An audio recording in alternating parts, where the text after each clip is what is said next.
camera. No, this don't do that.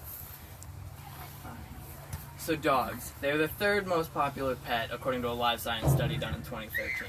But when you first get a dog, they're really not the best. They pee everywhere, they're very rowdy and unruly. That's not what I do. But there are ways to get rid of that through training them. But how do you train a dog? Well, there's two different ways to go about it. Better. You can use negative reinforcement, which is taking something away from a dog, which for most times it's taking away the comfortability by using a shock collar or abusing them, which is really not the best way. Or you can use positive reinforcement, which is the much better way most people go through training the dog, where you reward them with some sort of treat or verbal praise, which is how I will be demonstrating how to train a dog. There are four steps to go about training a dog. First, you command them. Second, wait for the trick to happen. Third, you give them the reward. And then fourthly, you repeat the same steps. So to begin training a dog, you must give the command. It can be almost any command, but you have to keep it short and simple because dogs don't understand long and complicated sentences. Like you can't say, "Sally, please sit and I'll give you this treat." Instead, you have to keep it short and simple and just say, "Sally, sit." Now, at first, they might not sit, but that's where having them do the trick comes in. At first, you may need to nudge them a little bit, push on their back to have them sit down or lay down or whatever you want the trick to be done. But you have to wait for them to do the trick before you can move on to step 3. Step 3 is giving the reward, but in order to give the reward, in order for positive reinforcement to work, you have to give the reward at the right time.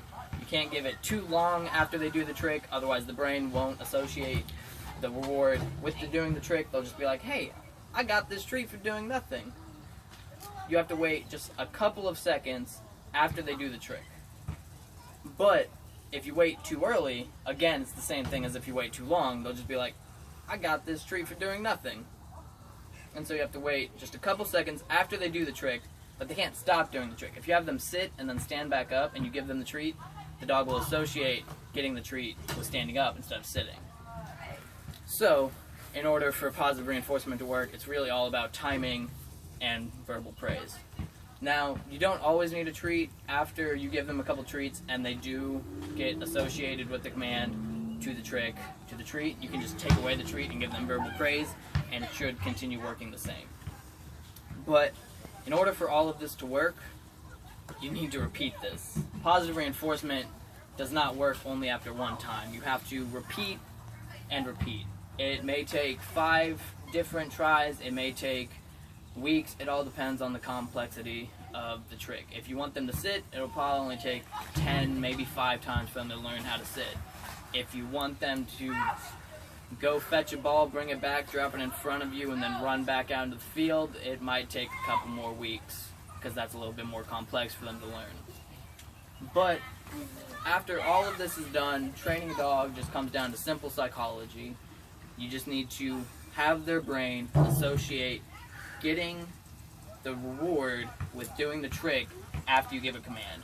They need to have that association of you give the command, they do the trick, they get a reward. And that is all positive reinforcement is. It's very simple psychology. Command, trick, reward, repeat. That's all there is to it.